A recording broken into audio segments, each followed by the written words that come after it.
rantara dira taate wala ka jedura dapat ya kunci na dala na oji me kami wallalla wai Iya. wai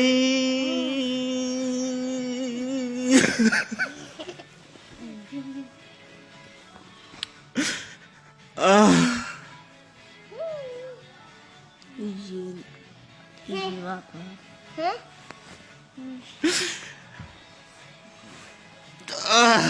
Apa ini pira? ya baba ya bara me ka kapta ne bara ule araba tv wa me ka ina pi araba ka isa puran de rabbil ajubati dalam baru gadar bab te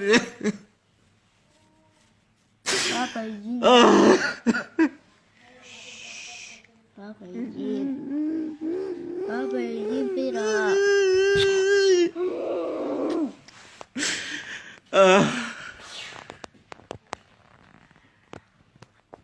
bila cuma dalam wanita dan orang beri dia rantara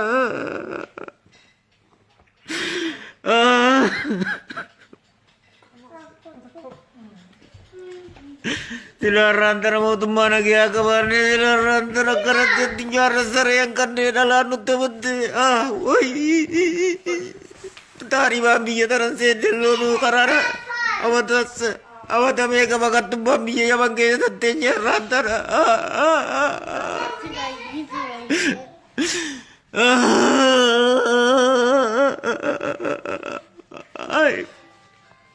Apa sudah izin? Pira? ya apa kayak bila jadi lalat dulu bawa dia tawaju dia untuk naik mewali ini sinar malah ke kamar wabur tadi anak hukum satu hukum anak kan ya kan tilmona jalan tadi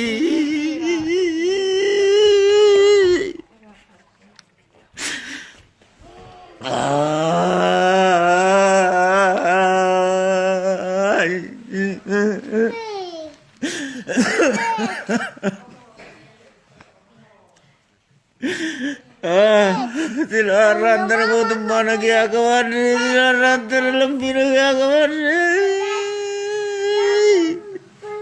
Apa sudah izin? ya bapa ya baru dan wasu dia membelajar di dalam situasi dia tutup diri silaran terlaga kawan dia malah kawan dia bayar kawan dia ilmu dan jalan mudah di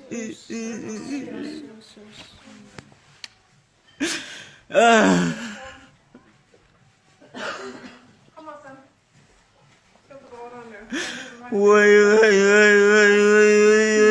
dalam mana jalan diam juga kan tawat dalam ada wajul kan dalam ada tulis kan nama malu kayaknya malu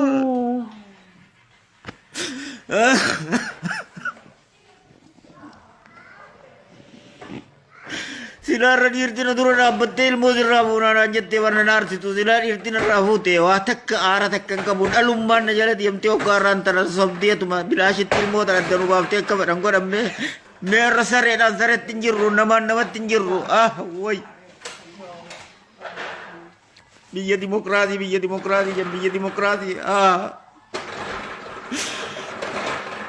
sila dirrebani furatani barnanar itu aku masih kaisina malna kasi kan na jani asina vidani daggalatan kaisat tidalum mansu sabdi oganar kau rabbe woi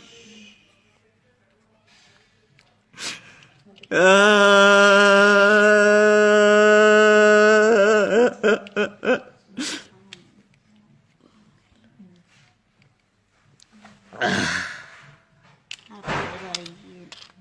Tadi si ya baba kayak belas si pura ni dalam sekarang ni dalam tempat tu diam titi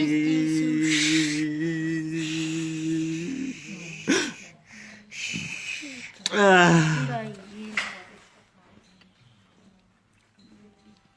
Apa dia sudah izin? baba tiga belas si pura tu dia ni bar Apa sudah izin? waktu mai Ethiopia bakar alam bakara maka Ethiopia ti sabum nama kai senjuru binen senjuru saren tinjuru bar saren le kabaja kabdi arran tanah dunia tanah kubar saren kanne basuang kanne kanate saren le kabaja ni adanya cisani obasani bar ilmu si sosowani ya labu na di bar aku masih guys na dawasi go na jadi bar sareen bilaashitti akkamamtee rabbiin taatu dhukkuma nubbuusee fakiirummaa nubbuusee hoggaa fuula dhabaa nu dhaabee akkanatti ilmoo biroo darubaa saqaa wayii yaa biyya namaa. Firaayyiin mormaa guddigoota. Yaa baabaa kiyya bar bilaashisi fudhachuu deemanii manni kun dhalaantu bilaashisi fuute. Mee yaa baabaa kiyya bilaashisi fuudhanii siin deemuu deemanii mee akkam yaa mee dhalummaan tun olii gad deemte. Apa firaayyiin mormaa umutti. Silaan an du'ee bar fudhatanii anaa jiru dhalummaan na jalaa fuute. Way. Sila taariban deemee biyya tana dhufee na jalaa fudhatanii haara takka hin qabu. Si wayyiifna jedhanii xayyaara fuudhanii biyya namaa biyya faranjii nu fidanii. Faranjiin silaa dhiirti nu dura dhaabbattee bara ilmoo sirraa fuuna jettee nurraa fuute nu aarsitu bar. Dhalaa gartee dhalaatu. Bee ilmoon amata meeqatti laffa'ee itti dhukkaa'ee. Itti dalagaa dhabee itti sadaqaa kadhadhee sirrabbaa dhadhee addunyaa tanarratti.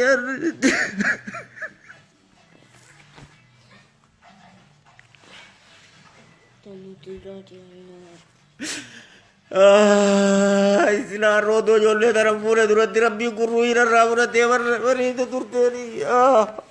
Qotaan duurra bar. Haati dhaltee of facaaftee biraa kutte bar. Ilma baluu ilmoo facaase jedhee bar namni na dubbachuurra jedheetiin itti baadhadhee qoqaadhee sadaqaatti kadhadhee bara meeqa. Arra dhalaa faranjii sobdeetu barachisi geessira qoqaaqima si geessira jedhanii sobanii. Yoo inni fuutee achi as na fiddee irraan tana ilmoo tana bilaashin na jalaa gurra qarshii takka hin qabu kuno. Uffata yaman irraa fideen jijjiiranne takka odootu bara rabshaan godhanii ilmoo kanananii fudhatan silaa dhiirtina dura dhaabbattee rabshaan aggoote bara. Umar akan dijurtu. Apa kan dia firaayyiin mormaa deekuu digoota. Ya baabaa kiyya bilaashisi fudhatanii yoonoo sitti taphachuu deemanii mee balli maaluma ilmoo namaa tanama bira teessoon taasii dheengadda kutte baala bakka isaa bakkaatti haajaa ilmoo namaan qabanii way.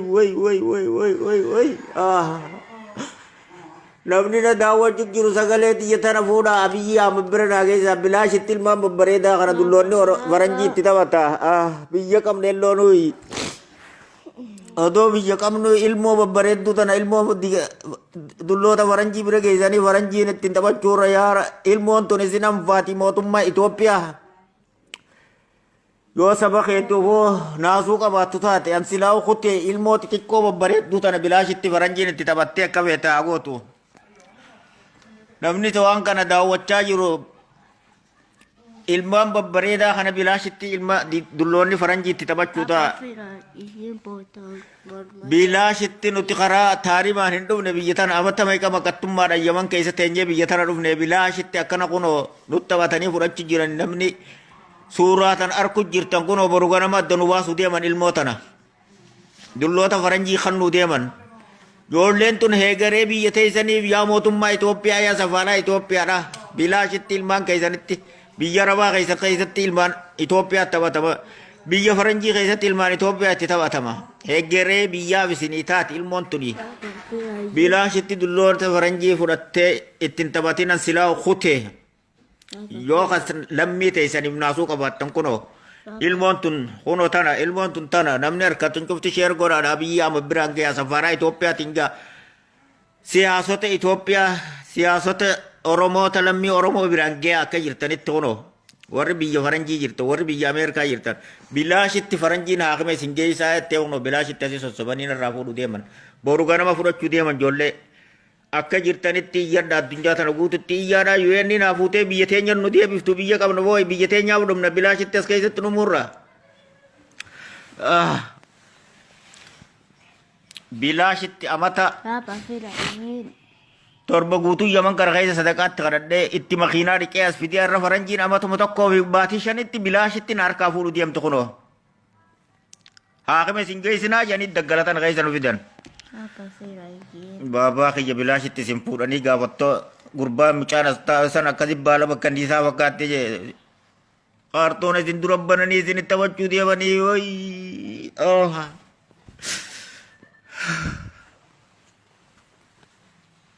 Asjasila wal damne oma biti walin daman na tarabot wai.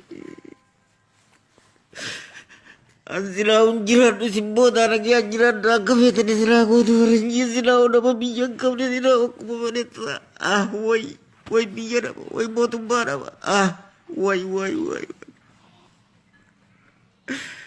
Rabbi biya birara obe amara nura salate biya denya ibi walu jibisi te akara dunya ranu tawate Rabbi ni wai wah mesti silau jiran doa sini tawate ni wah mesti adi dah Apa kesulitan? Ya baba kaya sini tawat cuti mani rumah ke rumah dah te bujaro ligan tadi biku kana faranji na kana no tawate wai mami mutai dara kana no tawate si wai unete ya bare ranu mutai anu binte ina murting kam de kaisa no kaisa namni kongko dan watti sambat ay gabiya tan aruna kongko male hucu takkan jijiran no cuta na yamani rai mude binte wai